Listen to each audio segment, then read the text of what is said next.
नमस्कार। अग्रविजन चैनल में आपका स्वागत और हार्दिक अभिनंदन। आप देख रहे हैं कार्यक्रम स्वदेश, एक ऐसा कार्यक्रम जिसमें हम बात करते हैं भारत की संस्कृति, भारत की परंपराओं और उन महान विभूतियों की जिन्होंने देश को किया गौरवान्वित। और आज उस महान स्वतंत्रता सेनानी जिसने भारत की स्वतंत्रता की नींव रखी, उनके बारे में बात करेंगे। उनका नाम था मंगल पांडे और उनके बारे में विशेष बात करने के लिए हमारे साथ हैं डॉक्टर नंदकिशोर गर्ग, जिनका एक ध्येय है राष्ट्र प्रथम। डॉक्टर साहब नमस्कार, आपका स्वागत है। डॉक्टर साहब, मंगल पांडे जिन्होंने भारतीय स्वतंत्रता की नींव रखी, लोग उनको भूल से गए हैं, क्या कारण है उसका? जो राष्ट्र, जो कौमें अपने ऐसे बलिदानियों को याद नहीं करती, उनका भविष्य अच्छा नहीं होता। और दुर्भाग्य से भारत ने लगभग 1000 साल तक गुलामी के कालखंड को भोगा है, और वो भी बड़े अजीब ढंग से। अलग अलग लोगों ने सताया भी, मारा भी, लूटा भी, और ये सिलसिला जारी रहा जब तक अंग्रेज़ों ने इस देश पर लगभग पूर्ण अधिकार कर लिया। क्यों? अंग्रेज़ इंटेलिजेंट थे, होशियार थे। उन्होंने जिससे जैसा समझौता हुआ करके राजाओं को अधिकार भी दिए रखे, और लगभग 40% देश पर सीधा राज भी किया। राजाओं के वारिस कोई ना आए, कोई उनकी संतान नहीं है तो उनका राज हम ले लेंगे, ऐसे नियम बनाए। जैसे एक श्रूड आदमी होता है ना, जिसको चतुर से भी ज़्यादा शातिर कहें, उसके कारण से उन्होंने जाने अनजाने में इस देश पे, क्योंकि अधिकांश लोगों को ये था कि को नरप हमें कहानी, राजा से कोई फ़र्क नहीं पड़ता था आम जनता के जीवन के ऊपर। इसलिए राजा अनेकों रहे, एक ही समय पर एक ही जगह पर। जमींदार भी राजा की तरह रहते थे, छोटे राजा भी थे, और अंग्रेज़ों का अपनी शासन थी। तो मंगल पांडे उन लोगों में हैं जिन्होंने एक विद्रोह को जन्म देने की फिर कोशिश की। जिस दिन से देश गुलाम हुआ, उस दिन से आज़ादी का भी संघर्ष, मैं मानता हूँ, चलता रहा। राजा दाहिर जब तो उनकी लड़की को ले गए थे, उसने वहाँ से ही महिला होते हुए कैसे क्या किया वो भी नहीं पढ़ाता कोई। जो 8वीं 9वीं शताब्दी में जिसने उन आक्रांताओं को, जो उनको अपनी रखैल बना कर रखना चाह रहे थे, और कैसे उन्हीं के रास्ते से उनको समाप्त करने में सफल हुए। मंगल पांडे भी बात तो छोटी सी थी, कारतूस वगैरह से शुरू हुई कि उसमें गाय का मांस है या सूअर का मांस है, और वो सेंटिमेंट लोगों के निश्चित तौर पर हर्ट हुए, चोट लगी कि हमें ये अंग्रेज़, जबकि उन्हीं की तो गुलामी कर रहे थे वो लोग, उन्हीं की सेना में भर्ती होकर उन्हीं की रक्षा कर रहे थे और भारतीयों को मार रहे थे। तो मंगल पांडे का स्वाभिमान जगा तो उसने तो उसके फिर नेचुरल थी, उसे भी मालूम था कि मुझे सज़ा होगी, कोर्ट मार्शल होगा। पर इनके बारे में बताया क्यों नहीं गया, ये प्रश्न है। फिर इतना लंबा कालखंड देश को आज़ाद हुए भी हो गया। दुर्भाग्य से इस देश को सो काल जो आज़ादी मिली, it was just a transfer of power. और कांग्रेस एक जन आंदोलन बना, परंतु उसकी स्थापना किस लिए की गई? इटावा का एक डीएम लेवल का आदमी, उसने स्थापना की इसलिए कि भाई छोटी मोटी बहस करेंगे और अंग्रेज़ों से छोटे मोटे रियायत मांगते रहेंगे। अंग्रेज़ों को लगा ये बात तो ठीक कह रहे हैं, इनको इसी काम में लगाए रखो। तो स्वतंत्रता की मांग भी 1930 से पहले, पूर्ण स्वतंत्रता की मांग कांग्रेस ने नहीं की। कितना लंबा, 1885 से 1930, 45 साल तक कांग्रेस ने देश को पूर्ण स्वराज नहीं मांगा। ये इसी से सिद्ध होता है कि कांग्रेस का एम क्या था, अंग्रेज़ों की सत्ता बनी रहे, अन्याय हम पर कम से कम हो, और अंग्रेज़ों के बारे में वो प्रचारित करेंगे रूल ऑफ लॉ है, कानून से शासन चलाते हैं, ये सभ्य लोग हैं, हमें पढ़ाने भी आए हैं, और हमें देखो नई नई चीज़ें दे रहे हैं, रेल दे दी, टेलीफोन दे दिया, हमें धीरे धीरे जो टेक्नोलॉजी पूरे उसी समय जन्म हो रहा है। जो इंडस्ट्रियल रेवोल्यूशन आया यूरोप में या ब्रिटेन में, वो भी लगभग 16वीं 17वीं शताब्दी में। बिजली, भाप के इंजन ये आए तो उनको अपनी ज़रूरत थी तो वो यहाँ भी लाए। कोई भी शासन अपने लिए जो ज़रूरत की चीज़ें वो तो लानी ही पड़ेंगी ना। कम्युनिकेशन किसी भी शासन के लिए पहली आवश्यकता है।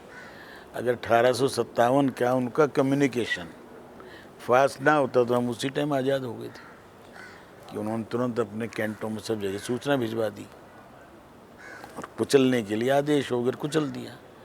अदरवाइज रेल लेके आए तो उनका स्वार्थ था हमारे खनिज को लेके जाना। व्यवस्थाएं वो लाए जो उनके काम आनी थी। सर, हम बात कर रहे हैं मंगल पांडे की। मंगल पांडे ने जो विद्रोह किया वो धर्म के पे किया। जैसे आप बता रहे हैं कि सुअर का वो कारतूस में लगा हुआ था, गाय का था। लेकिन आज हम धर्म के बात करें तो जो हिंदू हैं वही हमारे धर्म के विरुद्ध में खड़े हो गए, केस लड़ने के लिए तैयार होते हैं। तो धर्म की बात एक मंगल पांडे ने की, आज हम धर्म के लिए इतना तैयार क्यों नहीं होते? कितना लंबे कालखंड हमारे को दबाने की कोशिश की। यदि भक्ति आंदोलन 15वीं 16वीं शताब्दी में ना शुरू हुआ होता, क्यों शुरू हुआ? उन्हें पता है कि शस्त्र से तो हमारे पास का नहीं है। तो जिंदा रहने के लिए कबीर साहब, नानक बाबा, तुलसीदास, ये लगभग 100-150 साल में अलग अलग स्थान पर, अलग अलग प्रांतों में, और सभी जातियों के लोग जो संत थे, उन्होंने इस देश को जगाने का काम किया कि धर्म की रक्षा कर लो। अभी तो धर्मो रक्षति रक्षित है, धर्म की रक्षा कर लो, ये हमारी रक्षा खुद कर लेगा।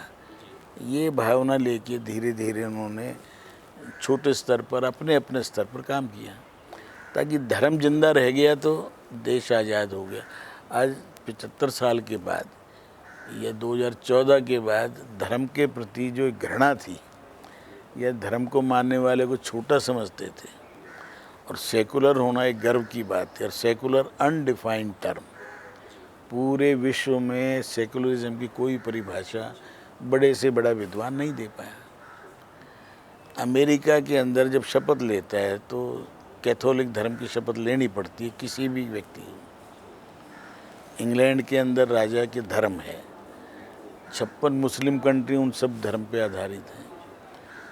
चाइना के अंदर या कम्युनिस्टों ने कहा था धर्म होता ही नहीं, अफीम है। उसके कारण से उन्होंने माना, पर धीरे धीरे वहाँ भी कन्फ्यूशियसवाद या बुद्धिज़्म के सबके प्रभाव रहे। जीवन जीने के लिए कोई न कोई आचरण करने की पद्धति थी। अब उसको आप धर्म कहो ना कहो।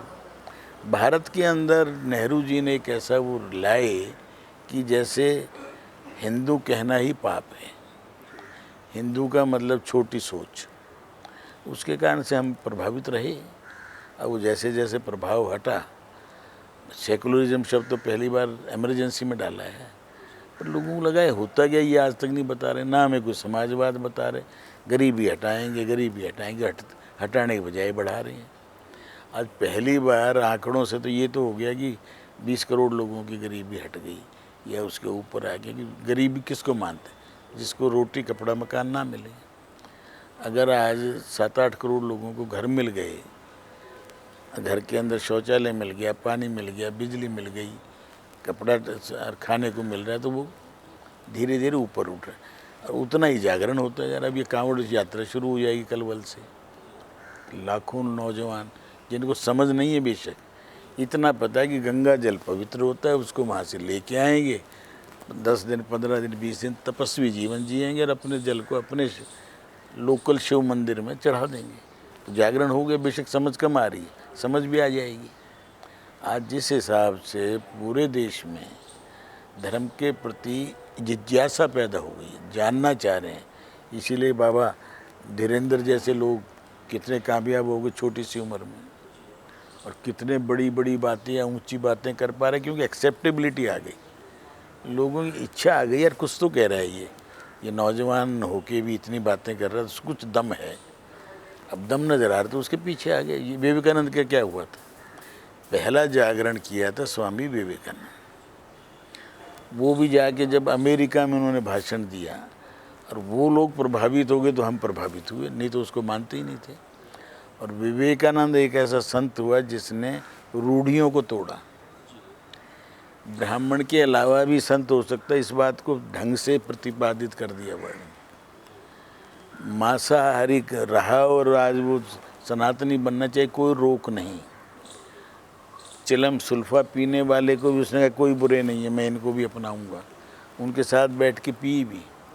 वो सब वर्जनाएं तोड़ी जिसके कारण से धर्म छोटा होता जा रहा था। हमारा धर्म की जो सिकुड़न थी वो रुक गई, आज फैलाव शुरू हो गया। रूढ़ियाँ हटनी चाहिए, बंदिशें कम होनी चाहिए, सारे धर्म सुधारकों ने किया। लेकिन सर अब मैं पूछ रहा हूँ कि जो मंगल पांडे की हम बात कर रहे हैं, मंगल पांडे को हमें आज के समय पे क्यों याद करना चाहिए? अब वही मैं रूढ़ियों पे बात आ रहा हूँ ना, उस वो आज की तारीख में किसी से कहोगे कि कारतूस को मुंह लगाने में कोई फ़र्क नहीं पड़ता। दूसरा कोई तर्क दे दे कि दवाइयों में तो सब कुछ होता है। ये तर्क वितर्क कुतर्क में इन जैसे लोगों को पीछे करते, फिर वो किसी बड़े खानदान से नहीं है। इस देश का दुर्भाग्य ये भी है कि आज की तारीख में जैसे ब्राह्मण होना गुनाह सा हो गया, जैसे समाज में, जैसे इस देश की जो कमियां हैं वो शायद ब्राह्मणों के कारण हुई, रूढ़िवाद इनके कारण बढ़ गया, छुआछूत बढ़ गई, एक मान्यता बना दी गई। धर्म सुधारक वाला पक्ष जो उनका पीछे हट गया। नहीं, एक गांव के अंदर 100, 150, 200 घर होते होंगे उस टाइम, पुराने ज़माने 50 घर ही होते होंगे। एक ब्राह्मण सबको शिक्षा भी दे देता था, ब्याह शादी भी करा देता था, बारिश भी कब होगी बता देता था, और दवाई भी, आयुर्वेद का ज्ञान होता था। आज धीरे धीरे वो सब नौकरियों के पीछे लग गए, हाथ का काम करने वाले भी सब नौकरियों के पीछे लग गए। वैसे मंगल पांडे भी ब्राह्मण कुल से आते थे, तो इसलिए उसको वो मान्यता नहीं दी गई जो देनी चाहिए थी। जैसे संविधान निर्माता हमने अंबेडकर जी को मान लिया, बहुत योगदान है, सब कुछ है, परंतु राजेंद्र प्रसाद का नाम नहीं लेते क्योंकि उसके फॉलोअर जाति के आधार से 2% भी नहीं है ये। और ब्राह्मणों ने नेहरू को, जो आदमी अपने आप को नास्तिक मानता था, उसको ब्राह्मणों ने नेता मान लिया। आप कांग्रेस की बात कर रहे थे अभी, कांग्रेस एक संगठन था, इस समय पे वो पार्टी बन गई है। तो महात्मा गांधी ने खुद कहा था कि जब स्वतंत्रता मिल गई तो अब इसकी कोई ज़रूरत नहीं है, खुद उन्होंने कहा था। भंग करने के लिए चिट्ठी बन गई थी। 16 फरवरी को एक बड़ी कांग्रेसियों की बैठक आहूत की गई थी। उस चिट्ठी पे सिग्नेचर सिर्फ होने थे और गांधी जी ने वहाँ डिक्लेयर करना था कि कांग्रेस ने अपना काम पूरा कर दिया। कांग्रेस में सभी विचारों के लोग हैं, सरदार पटेल भी है, नेहरू भी है, राजेंद्र प्रसाद भी, सब हैं। अब अपने अपने विचारों के आधार पर पार्टियां बनाकर देश को चलाओ, मैं कांग्रेस को भंग कर रहा हूँ। मेरा ये मानना है गांधी जी का जो मर्डर, जिस पे नथुराम गौडसे उनका नाम लेके फिर ब्राह्मणों को मारा और जलाया घरों को, मेरा मानना है ये सब कुछ कांग्रेस ने कराया।